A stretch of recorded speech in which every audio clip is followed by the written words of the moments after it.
Well, we are tracking two big stories tonight. Coronavirus cases surging all across the state and nationwide. Tonight, we're previewing what Governor Jay Inslee has to say ahead of his address. Plus, we are tracking both a winter storm warning and a winter weather advisory for our region. Meteorologist Tom Sherry will tell us how much snow we can expect. Good evening and thank you for joining us. I'm Mark Hanrahan. Welcome, everyone. I'm Whitney Ward. So in just half an hour, Governor Jay Inslee is set to address the state following the recent spike in COVID-19 cases all across the state. As for what he's going to say, let's bring in political reporter Casey Decker now to break down what we know so far. Casey?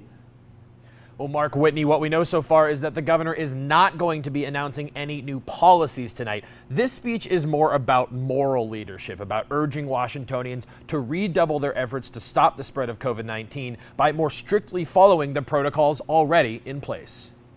This following a record week for the pandemic in Washington. The state has now reached more than 120,000 confirmed cases. Before November, the highest number of new daily cases in Washington was 1,057 on July 6th. Since November, that number has been exceeded 5 times. On November 5th, the record was absolutely walloped with 1,489 confirmed cases. Locally, we've seen similar issues, Spokane nearly doubling its previous record. We had 347 cases just last Saturday. So clearly, not only have we not flattened the curve, we've let it shoot back up. That's obviously a big problem, and Inslee is considering taking new action to address it, but not today. The governor is expected to tell the public he has been considering new restrictions. That decision could come as early as Monday. But for now, he simply plans to remind everyone not to get complacent.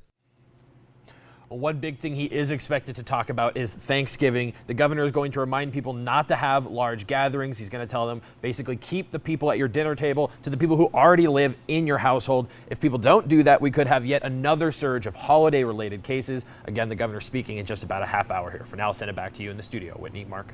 Casey, thank you very much. Now to an update on the coronavirus cases. The Spokane Regional Health District reporting 216 new cases today, 160 new cases, and 1 new death reported yesterday. 75 people are currently in the hospital here. What's troubling about our local data is our positivity or percent of positive test rate. Statewide, that figure sits at 4.9%. In Spokane County, we're at 12.4%. The goal established by the state is to be at less than 2%.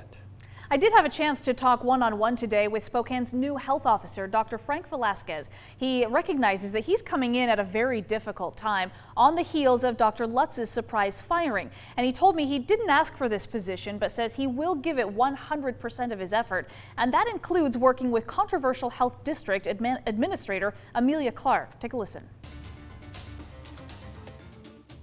How do you plan to work with the administrator, Amelia Clark, moving forward so as not to repeat some of the same things that happened under Dr. Lutz?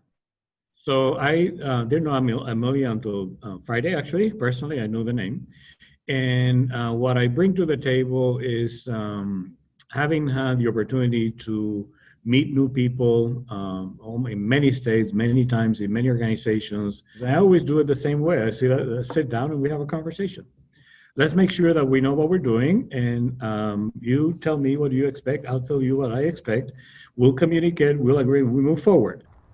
I also asked him a lot more questions about schools and restrictions that may be needed to move forward, as well as the role politics seems to be playing in public health. We'll have more from Dr. Velasquez coming up tonight on KREM 2 News at 6. Well, it has been a week of big developments for the Coeur d'Alene School District and COVID-19. School leaders say they are now short substitute teachers to fill in for staff members who are out due to the virus. This comes after the district announced last night that its middle schools would move to a blended learning model. As KREM 2's Taylor Bido explains tonight, more than 550 students are now in quarantine right now. On the first day of school in the Coeur d'Alene School District, as these images show, some were certainly hopeful about the new year despite the coronavirus pandemic. But nearly 2 months later, surging cases in North Idaho have school leaders making notable changes and scrambling to find substitute teachers. So as of Thursday afternoon, 91 staff members across the district were out due to COVID-19. Over a quarter of those had tested positive for the virus, and the rest are in quarantine due to exposure. But to make matters worse, the district says it's short substitute teachers to pick up the slack. So here's the thing. Coeur d'Alene Schools was already down their normal number of available subs to start the school year.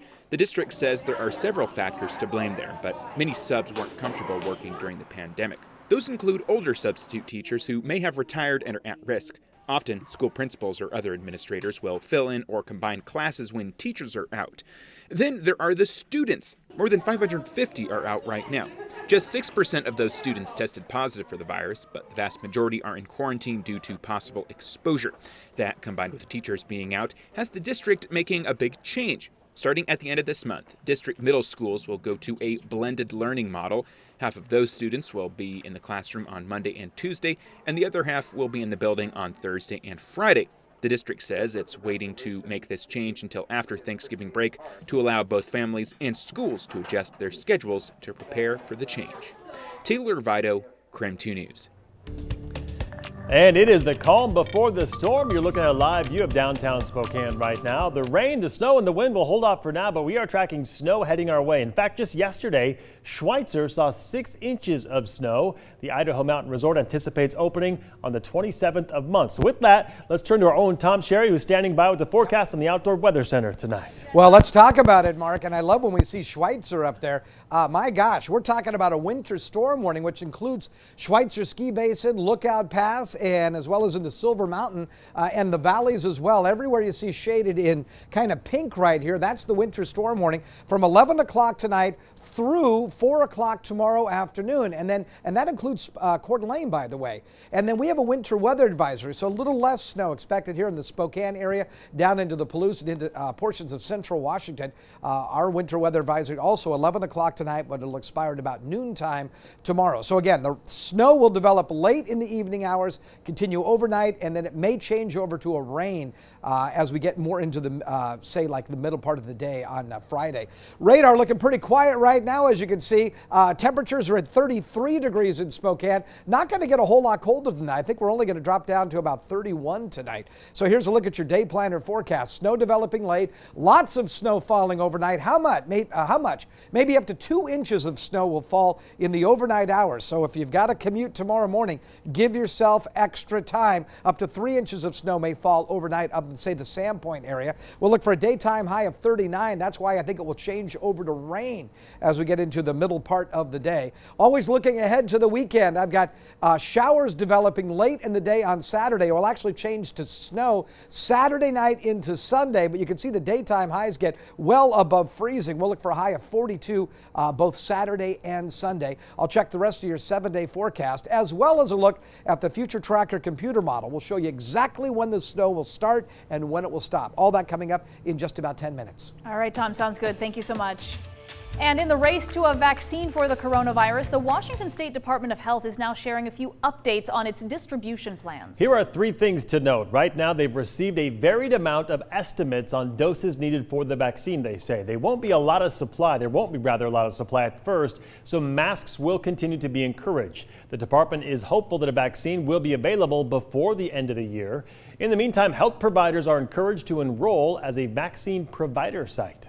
In the meantime, biotech company Moderna is now set to receive data soon from a large trial of its own experimental COVID vaccine. Dr. Anthony Fauci says he expects the results anywhere between a couple of days from now to a little over a week. He says it's likely the vaccine will be highly effective since it's almost identical to the Pfizer shot. No vaccines, though, have yet gained global approval, but a handful are in late-stage studies. And despite the coronavirus canceling multiple events this year, there is one event that we can look forward to. We love it. Gonzaga basketball is making its return.